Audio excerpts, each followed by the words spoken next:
The Abarth 595. You requested this review, and of course, we obey and show you that on Autogefühl, your #1 resource for in-depth car reviews and your #1 community to discuss cars with Thomas. You know, there are 3 versions of the Abarth 595, the car based on the Fiat 500, the sports version from the Italian manufacturer, which gives the sporty input to those cars. And starting with the 595 basis, then the 595 Turismo, that is this one here, and the top one would be the 595 Convertible. We're going to explain you all of the differences between those 3 versions, exterior and interior, also compare it to the base Fiat 500, what is the real change, and also tell you everything about the recent facelift that we got here in place today.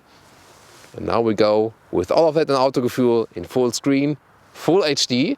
Hey, this way around works as well. And full length. Let's go.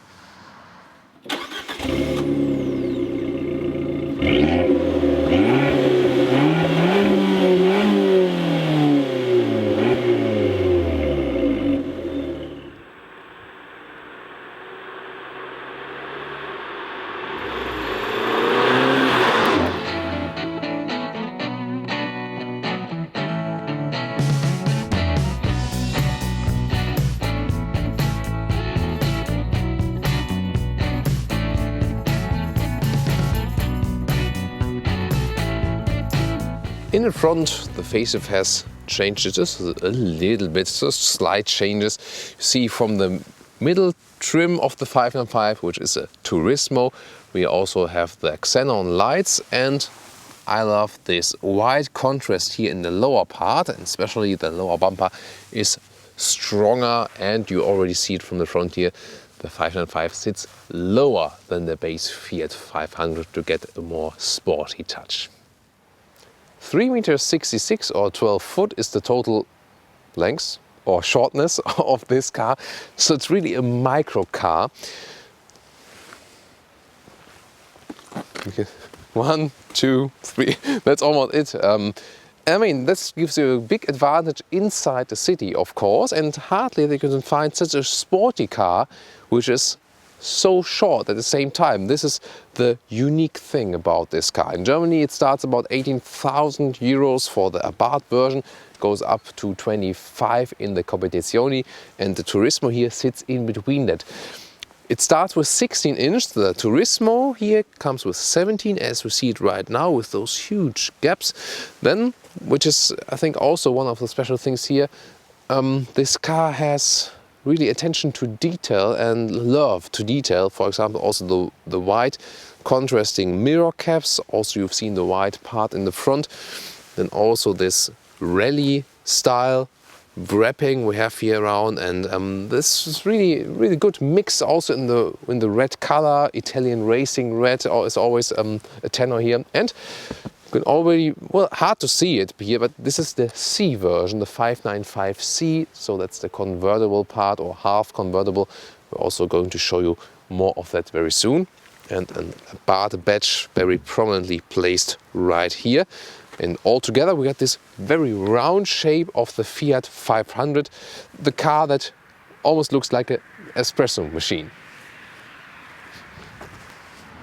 The Abarth 595 really has a fat rear, and you can see here it starts slim in the top and then goes wider in the lower button. That again stresses a sporty feeling, also again with the 595 logo, and you get this Turismo sign here as we again in this middle version of the 595.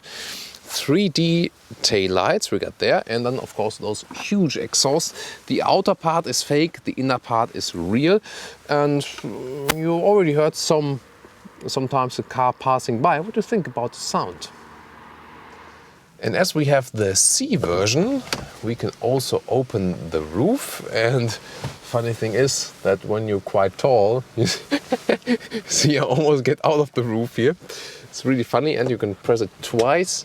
Then this is the second step, and I would really recommend you to drive like this, because this is even better for the wind turbulences. So you can drive faster with less turbulences when you have it opened all the way like this. And this, of course, gives you a convertible feeling. It's a lot of fun to drive for sure, and you can close it really up to high speeds. We can test it. It should be about 80 kilometers an hour, and that gives you a lot of flexibility when it's raining, when it's cold, warm, and again.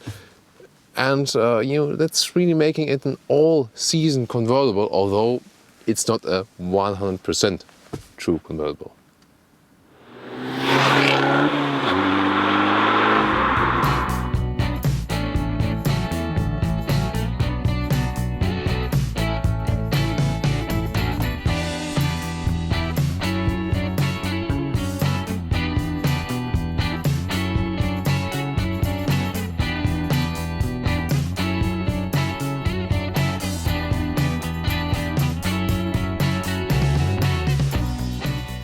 The Abarth key also features a white contrast, and that's again fitting to all of the other contrasting elements. Why not? Interesting door handles, really nice materials also used for the door handles. And the door closing sound, they figured it out quite well. So, inside of the doors, the materials here are rather cheap, plain plastics. And at some points you can also see that they won't last that well. So we've seen better here for sure. Then interior, this is very interesting. First of all, a lot of attention to detail here again. For example, the 12 o'clock position at the steering wheel, a special sports steering wheel with a perforated structure here. I think it should be leather red. I'm not exactly sure though. And then grey contrast right here. This is, by the way, a special sport chronometer with RPM, additional RPM. In the lower part you can see you got those special Abarth foot packs. And then as for the seats, this is very interesting because with the normal 595 you get fabric seats.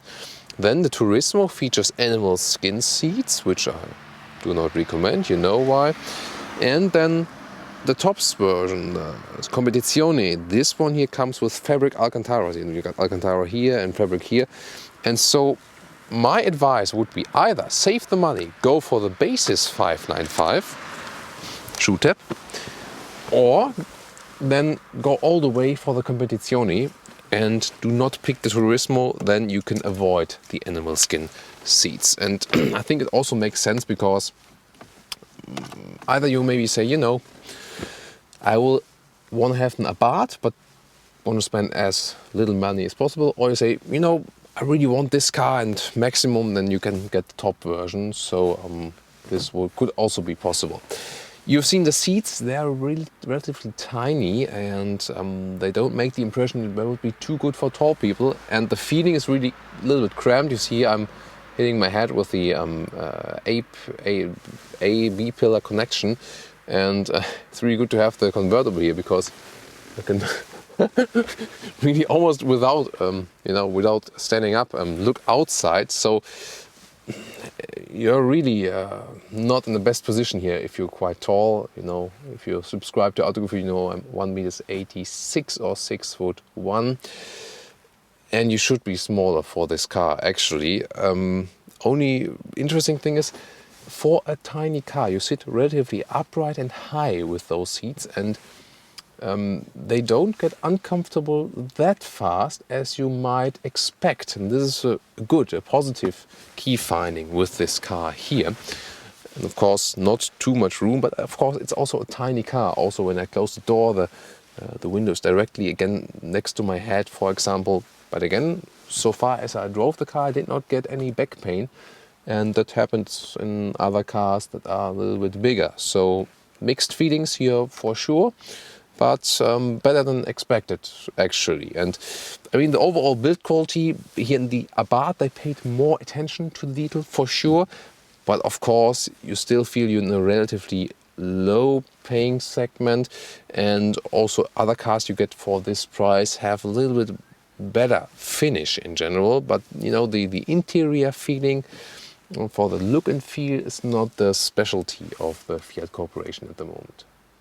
Relatively strange here also, when you put in the key, you have hardly any room to turn the key. It's really have to be tricky. turned around in the ignition. Then the steering wheel can only be adjusted in height. That's sad. But very well visual instruments. Then with the facelift you get this new infotainment screen, which also now features Apple CarPlay and Android Auto if you plug it in via cable. So this would be one possibility. Other one would be to connect your phone via Bluetooth. Soon more in detail to the infotainment screen. It is very well integrated here and still does not feature big glare effects, so you can very well see it also in sunlight. We have a sport button here. You can switch to the sport mode. I will explain you that mode when we drive. Then the mandatory button here, the warning indicator, and this is here for the fog lights. And below that is temperature unit with big buttons, so you can easily also press them while driving. And this special shifting stick with this carbon fiber look. Not sure if it's really carbon fiber, well, could be. Hard sport style, like an old Formula 1 car. And this also accounts for this sporty driving feeling and signature for the Fiat 500 or the Abarth 595 that the window levers are right here, not at the doors. So the glove box slides down smoothly, nice, and also reasonable space for such a small car. Then the net here and two beverage holders, they're a little bit adaptive. You got those rubber pads in here, 12-volt power supply. This is a USB socket and aux in, and some more space just next to the handbrake. You might need that for a power slide, don't you? So here first the instruments, middle part all digital, and you get the second part right here with the separate RPM meter. And if you press the sport button, you see the instrument changes, goes to this racing mode, and also the RPM meter here says I'm in the sport mode. Infotainment screen now, and as I said, the visualization is quite nice. They have worked on that one. Before it looked really old school, really weird. Now it's definitely better. GPS is like this, also updated now. It's a TomTom software, and you can also zoom in and out now. You see, reaction time could be a little bit better, but no comparison to the one we had before. So I think the facelift paid off there. Uconnect would be the connection then for the smartphone with the cable, with the mirroring that is now possible. And this one here, if you just press tell, this one could also be the Bluetooth connection that would work. See, Katerina has already connected her iPhone to this one here, and I could also add another phone. But really, you know, the main feature is now that with the Uconnect, you also have the possibility to put your phone then via a cable in. And what about the rear? You can slide forward the seat. It's easier to get in now when the roof is opened. But of course, I mean, the car is not really suitable for 4 adults, and see, when I want to move the seat back as I would be driving, that's even not really working, so that's not possible. And also headroom wise, well, now I can sit when you have the roof open. See, I would be beheaded here, obviously. So I have to go like this. So you could say for children, and you also get anchor points here for child seats.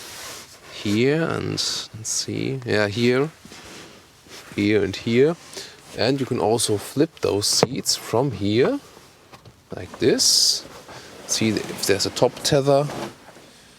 Doesn't seem like it, but maybe you can fix the top tether here. That should be possible, I think. Then here's the other possibility to flip the seat. And then we can also see the trunk already from here.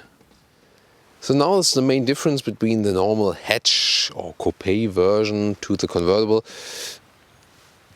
The rear hatch is different, and how does that work when we have the second level of the roof opening? Well, that's very interesting, because when you press the button here, automatically raises.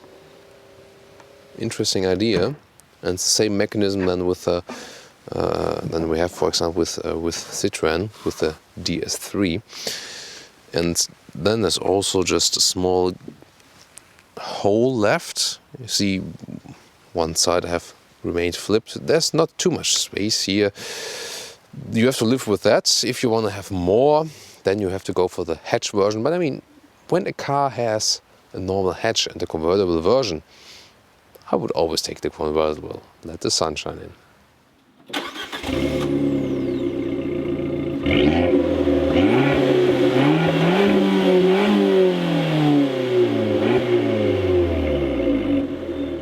So, what's under the hood? A cute fixation mechanism here, really nice. And then also attention to detail here with a Scorpion logo from Abarth, red cover. It's a 1.4 liter turbo petrol engine, and with a facelift, the 595 and the 595 Turismo get 5 horsepower more, so now 145 and 165 as we have right here. And then there's the Turismo version with 180 horsepower, and then the acceleration figures go down, of course, a little bit. This one here, the Turismo, 7.3 seconds. The Convertible, 6.7.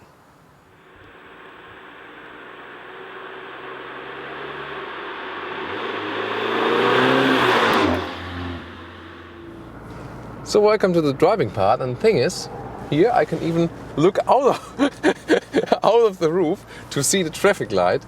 So let's go. First in normal mode. That is normal mode, and then I can also activate sport mode.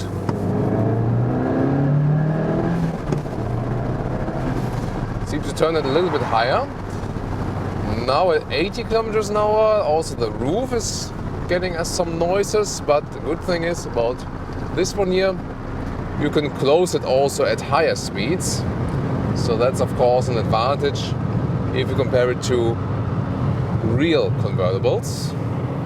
And then we can also check the sound installation here. Of course it will be a little bit better with the normal coupe version than with the convertible.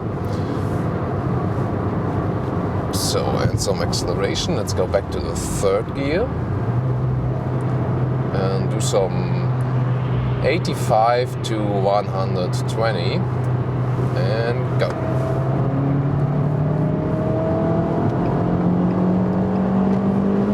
Oh, that was 130 just in the third gear. Not bad from this 1.4 liter turbo engine, or what do you think?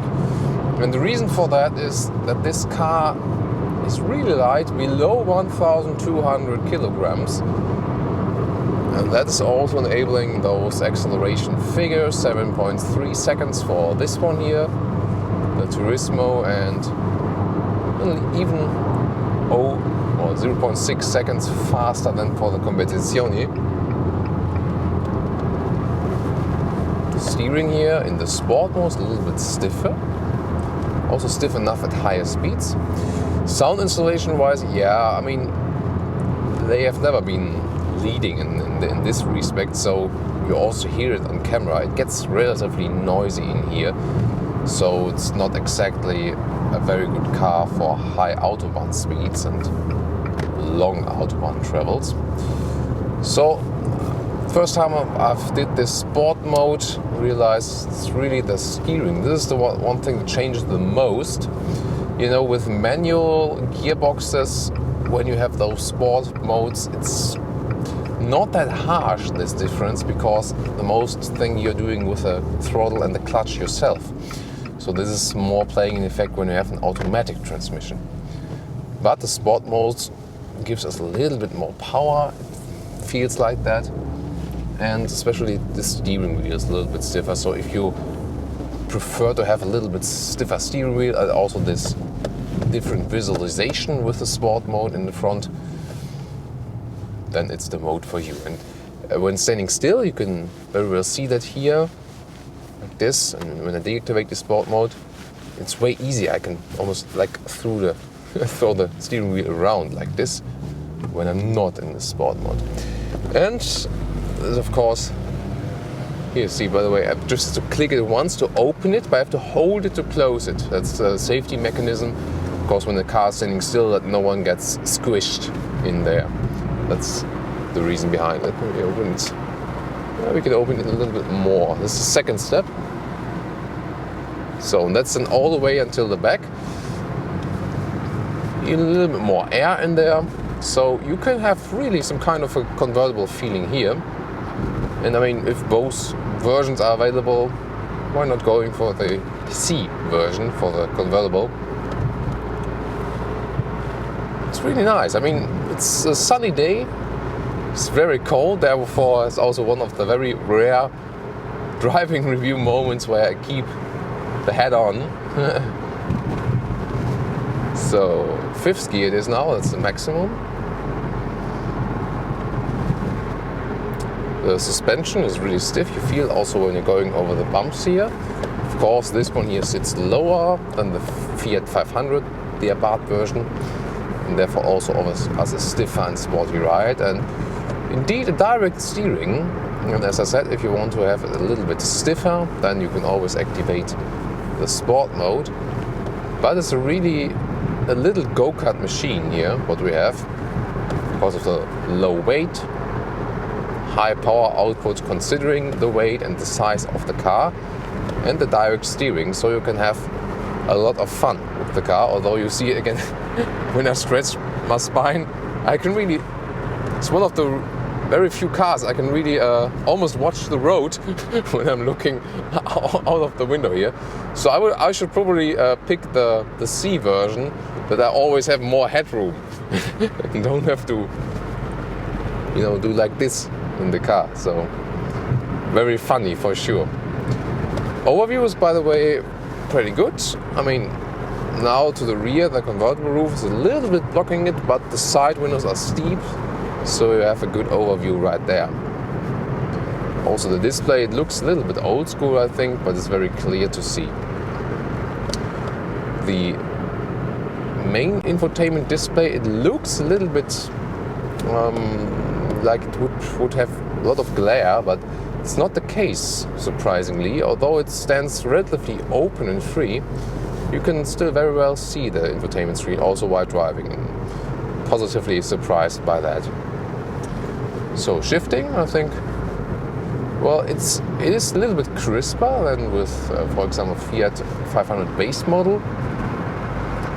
Got this carbon fiber stick I've shown you earlier. And well, the shifting ways could be a little bit shorter for this sport version, but yeah, why not? It's still fun to shift for sure. So yeah, that's where we are in the sport mode. When we get the roof open, of course, we can also better hear the sound. Maybe sometimes also do some downshifting just for fun and let it. Wow, quite nice. Why not? I mean, for such a small car, sound is really okay. And maybe you also remember the Abarth 124 Spider review, where we had this massive exhaust, and you see this small convertible coming. It's like it was even a little bit more extreme then. So, yeah, well, those seats we are on here, they are relatively tiny. Told you that in the interior part. However, I'm quite surprised that so far I don't have any back pain. So, I mean, half of my leg is really flying in the air, basically, because the seat is very short, and as I said, I have hardly any room in here in this car. But for this, tiny space, I think the position seems quite okay. I have on the seat. In comparison to other microcars, you sit relatively upright as well. So now, with 70 kilometers now, you can easily drive with the open top. Also, it helps when you have the top really all the way down. That reduces the wind noise in comparison to the level before that. One more acceleration. Let's do some 70 to 100. We can start in the second gear even to have it a little bit spiced up with the shifting process. Let's go. And that's it. Yep, 105 already. Do you like that? That's amazing, really. With the first level of roof down, there was some irritating wind noises already about 80 kilometers. Now we can even drive 100, and it's still okay. I mean, if it would be like 25 degrees warmer now, it would be even more pleasing. But I think it's still okay, really. Also, you know, the wind noises are okay for that speed. Sometimes even real convertibles don't have that in that way. And we can close it. See, can we close it? There it is. Oh, that's maybe too fast. Yeah. So 90 is too. Let's see, nice. 90 the brake even? No, it's not. Is it 80? Let's see. Yeah, it's 80. So closing the roof is possible up to a speed of 80 kilometers an hour. There it is. Hitting it 3 times. So then we are closed again. And some more acceleration when we have the roof closed. Let's do some third gear, 80 to 100 now.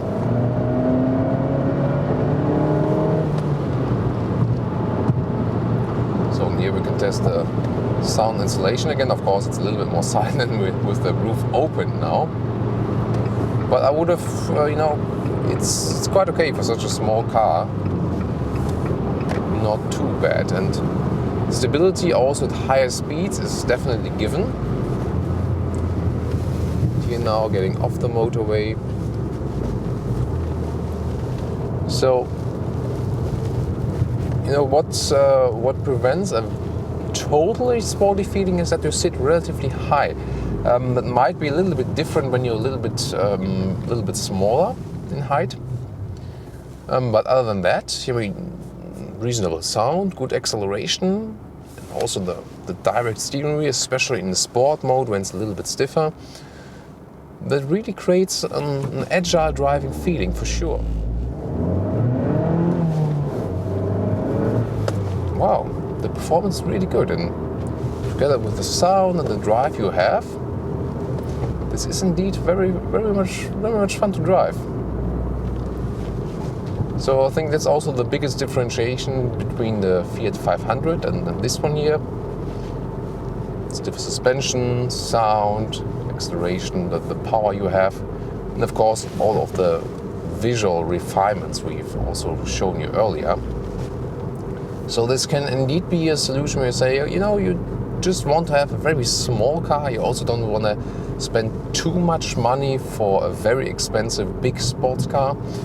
Maybe you also have a problem in your street with finding a parking spot, and so you could still employ a sports car and still always find one.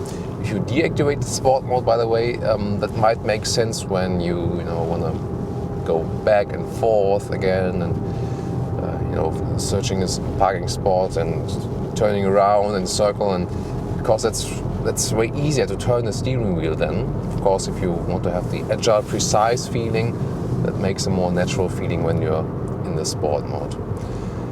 The official consumption figure is about 6 liters on 100 kilometers for this 1.4 liter turbo petrol engine, 4-cylinder. The actual consumption is, we've tested it now for a couple of 100 kilometers, and this lands about 7.5. And that's okay as far as it's not too distant from the official stated one. Of course, for such a small car, there should also be less in consumption. However, if you buy an Abarth 595, most probably also want to have some fun with pressing the throttle, and that of course has a massive impact then on the consumption figure. Here again, by the way, all of those bumps. I can do some slalom here. See, the car's reacting quite directly. So this really increases the driving fun, especially if you can compare it to the base versions of those of this car here, which is, said earlier, the Fiat 500. You can always shift down and get some of this boost then. I mean, You've seen it, a lot of the exhaust is fake, yes, but even the part inside is bigger and gives you more sound feeling. Of course, if you're moving further into the countryside now, we can open our roof again. Also gives us more light. And I mean, it's really cold, but if you're wearing the jacket and also something on your head and maybe gloves and stuff, then you can also enjoy winter times with the open top. And that's again another secret of this concept here, where we don't have a true convertible, but this, let's say, hybrid convertible. You can really use it all year and really adapt to the situations as we've shown you, up to 80 kilometers an hour. Also when it starts to rain, it's easier. So it's really a step from hardtop convertible, where you sometimes have to stand still or drive only 10 kilometers. It's impossible to switch around when it starts to rain. Then the soft top convertibles, the modern ones, where you can sometimes nowadays even close routes up till a speed of 50. That's usually enough. Of course, on the Autobahn, the motorway, you get problems and still. And then something like this, where we have even more flexibility. So suspension-wise, I think it's okay, this compromise. Of course, you do feel you have more contact to the road, and when we're going over some bumps here now, you do feel them directly. It's not, though, that they're directly pushing into your spine, so that's still quite okay. Of course, a more comfortable ride would be, without the sword suspension, but this does fit to the car. So the setup they found, I think, is reasonable. Because sometimes there are those setups which are really too harsh. Here we're always searching some roads also where there are a lot of potholes in there that we can really test it. Of course, for example, from some parts you hear it rattling. Here now again. That gets relatively loud also. That's the reason for that is that when some parts are not, let's say, so fixed to have some room to move, and then they're not finely dampened in some way, then this can create such noises. But the most amazing thing is still to me that those very, very tiny seats, which look very uncomfortable to me, and when you first test them you think, oh, I can't really sit here, they're not as bad as they seem to be in the first place. Of course, you can also go, as mentioned earlier, for the Convertible version, where you have those Alcantara fabric seats, the mix, that are even sportier. That would be one possibility. That might also give you a little bit more space for taller people. Or then save money and go for the more simple fabric seats in the first normal 595 version. That's what I would recommend. Oh, there's a doggy in front of us. Hello, doggy. Probably also going to nature now, taking a stroll. And yeah, I mean, as close as we get to nature, as more fun it is here now, because you can hear the sound and also enjoy sunshine as we have today, even in winter times, in a very sporty way. I'll show you one more agile corner here to get you the performance. Also, we're accelerating out of the side. Still in the sport mode.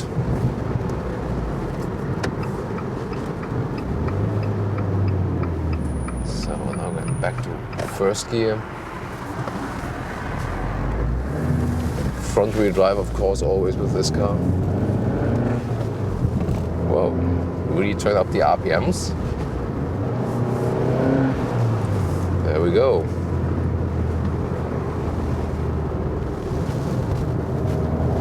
Really a lot of fun to corner on this car. What do you think, guys?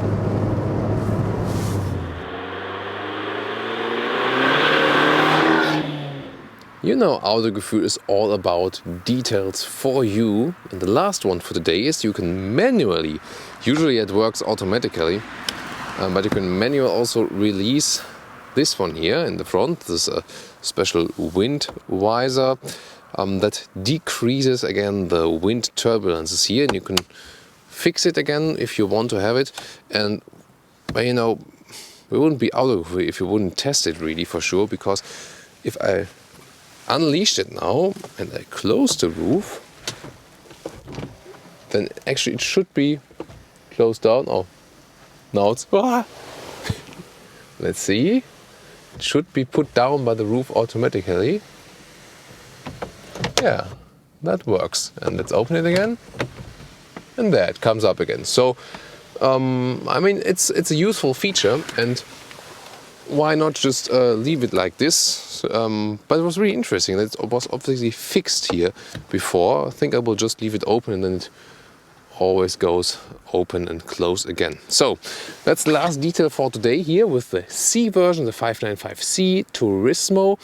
Hope you enjoyed the inside. You know the differences now, base model Fiat 500 and the Abarth 595. New things with the facelift that recently came, and also the different versions here of the 595.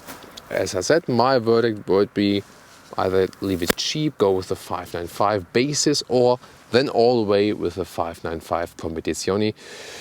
And as the car is so light, also those minor horsepower changes have more effect than you would think, because again, it's always about horsepower weight ratio, and in this case this car is really performing very well. So it's a lot of fun to drive the vehicle for sure, because of the low weight. At the same time, it's funny because you sit relatively high for a micro car and then have the mixed sporty feeling. So this is, I think, a unique mix for sure. A lot of attention to detail also in the exterior. In the interior, of course, I would wish for the future that they step up the level, as for example inside the Fiat Corporation they already did with the new Alfa Giulia. That's, I think, something they are at the moment still lagging behind a little bit. But as we've seen with the new infotainment system, they're also getting onto it. The software seems pretty good and very well better than before. And so I want to hear from you now. Which one would you go for? Which version of the 595? Would you take the C, the convertible or cabriolet, half cabriolet version here right now, or would you go with the normal hatch? Hope you enjoyed it here together with me, with Thomas. Also join us next time.